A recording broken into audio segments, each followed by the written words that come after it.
This is an It Came From GenX video.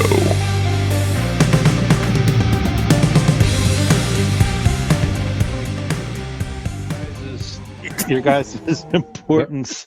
I hear you guys' ideas on what you think about the student debt.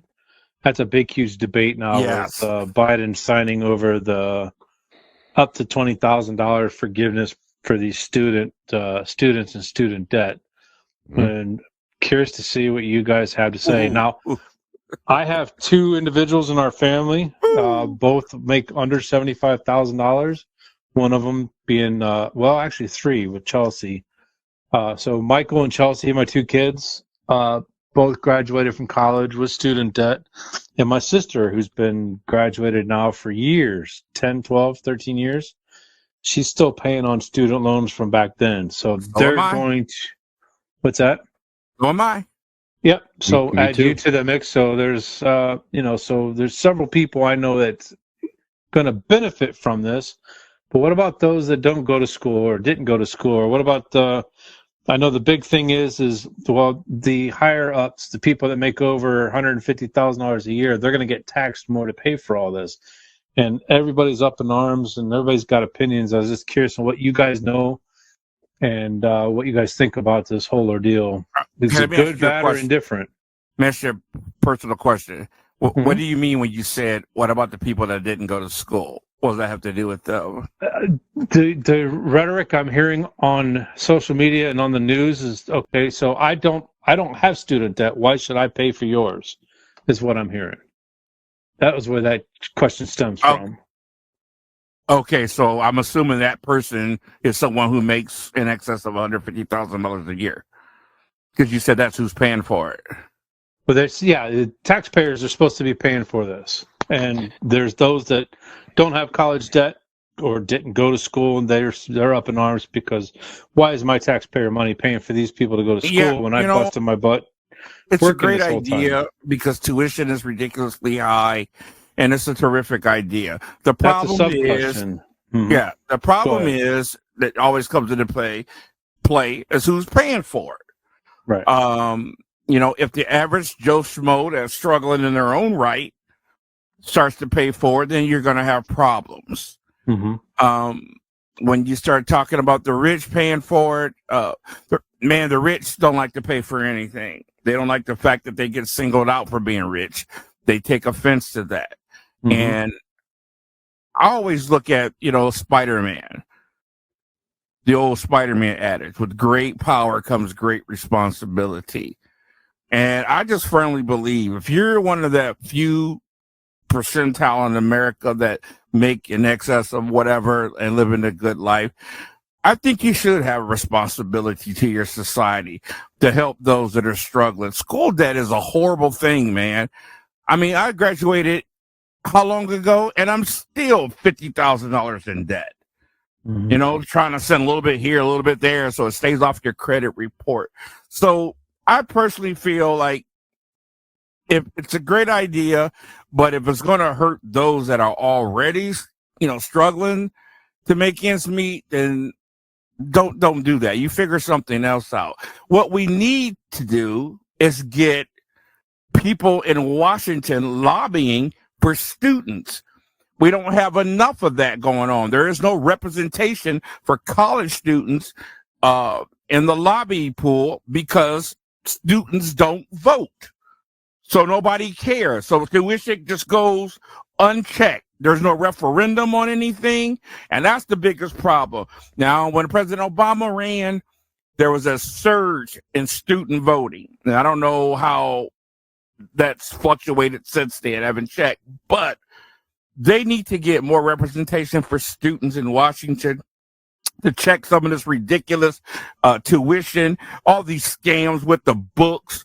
You got teachers writing books. So they're saying you got to buy this book for this class.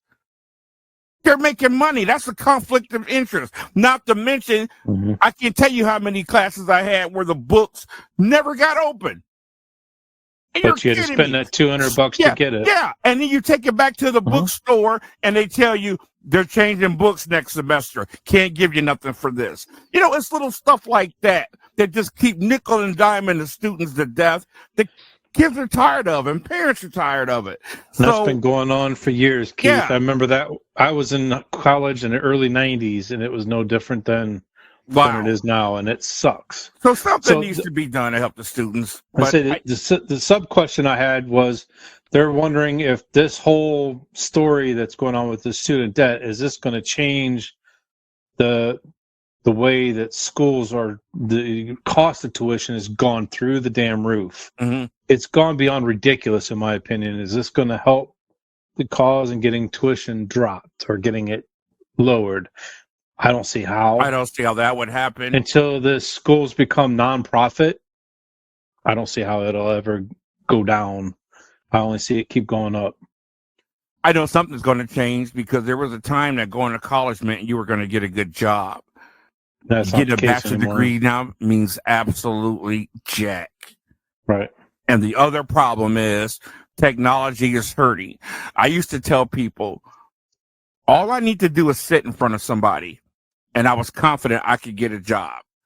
If I could sit in front of somebody, I knew that I could talk myself into a job, that I could impress an employer enough to get a job. But now, email your application. You're just another, application on the internet screen. They don't know how you carry yourself, how you present yourself, how you articulate yourself. So all these other favoritism things come into play, or who gets an interview. I won the William P. Cannell Scholarship for Excellence in Criminal Justice 2 years in a row. I was the top scholarship winner in criminal justice, and the William P. Cannell Justice Center wouldn't even give me an interview. Crazy. Yeah, and you can't even, with the algorithms and the hiring, program things that people use on the employer side, if you don't have a degree, you may not even have your resume even looked at. Yeah.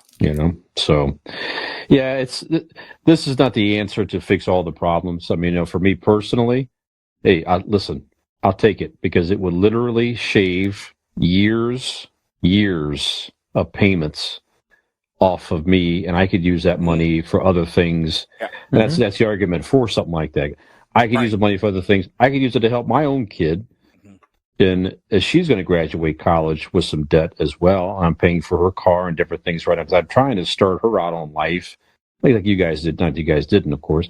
Just trying to start with as less debt as possible. That would be great to have if all our kids could just start life out debt free. How nice would that be until they could build something? A percentage of everybody's tuition was taken and invested? A CD, mutual fund, something like that. There you Everybody go. Yeah. ends college with something like that. Yeah, something like that. But like I said, the whole system's kind of screwed up. Yeah, I guess you said, you already mentioned it. Schools are for profit. All these kids graduate in miles in debt, and just work to death. Now, again, there's advantages. I get it, because you can make more money, definitely, with a degree, depending on what you do, right? And the opportunities that you have, if you, like you say, you can get an interview, and circumstances present themselves to you where you can, get a job, and you typically will earn more. But again, a lot of that just goes right back into, I'm earning more money. That's great. Right. But a big chunk of that is I'm paying off for the opportunity to earn this money. So it's like, it doesn't make a lot of sense. Right. So the whole program and the whole system, there should also be more opportunities, like some states are doing. Some states are doing some creative things to where if you're a resident, you have some access to higher education for free in different states like that. So is it as a high quality education as Harvard or Yale? Not necessarily, but it's an opportunity for kids to go and learn without starting life again just so far in debt that that's not a way to start off. Kills the excitement, of, hey, here's my future. Get future in debt, right? It's demoralizing. I just want to say this as a taxpayer, and this is just the way I think, because I hear a lot of people going off on subjects like this. I don't want to pay for this, I don't want to pay for that. I'm just a firm believer in doing something to help those that are less fortunate than me. Yeah. Now, I'm not necessarily talking about the school situation, but any situation. I don't mind being taxed if it helps those that are less fortunate than me.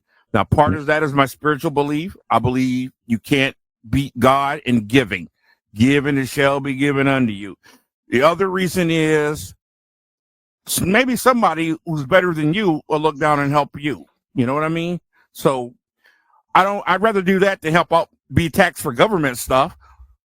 You know, if it's going to help some kids or some students, yeah. Yeah, you're right. And part of this too, you mentioned too, Skinners. I read an article the other day on this. That, the IRS itself is so severely under budget and understaffed and everything else. So part of the problem with the IRS now, which has been hurt by, again, we talk about different perspectives in the news in last week's episodes. Again, it depends on the news source you're reading, but this particular news source, the way they positioned it was, the IRS today, it's difficult to go after people in general that owe back taxes, including the wealthy and others who owe money already just by the normal system, but they can't because they're underfunded and they have, the technology they're using is severely aged and so forth. So part of this whole program is to put money into the IRS to add staffing and build up the tools and everything that they're using to try to manage all this stuff, which also helps people in general. Just, I'm just an average person. I want to get my tax quicker or something like that. It all expedites a lot of that. And that has been cut. Those programs, that IRS funding and everything else has been cut for many years, in part for political agendas, because it's harder to go after some of the wealthier people who, plenty of wealthy people pay their taxes. It's not everybody, obviously, right. But there are plenty of people, though, that take advantage of the system, and they have not put their fair share back into it, which makes some of this stuff difficult. So anyway, that's just part of it too. Yep. Yeah. No, I got you. Yeah, the one source I just read, they're adding 87,000 agents across the United States. Wow. Yep. All right. At least that's the attempt. And there are some out there that's lobbying against that because nobody is safe. It's like, you know what? I pay my taxes. I'm safe. I'm fine. Yep. Excellent. Yeah. You can look at anything you want about me. I pay my taxes. I'm fine. If you're not paying your taxes, then you got to worry about that stuff. Yeah, problem. It's pretty simple to me. Yep.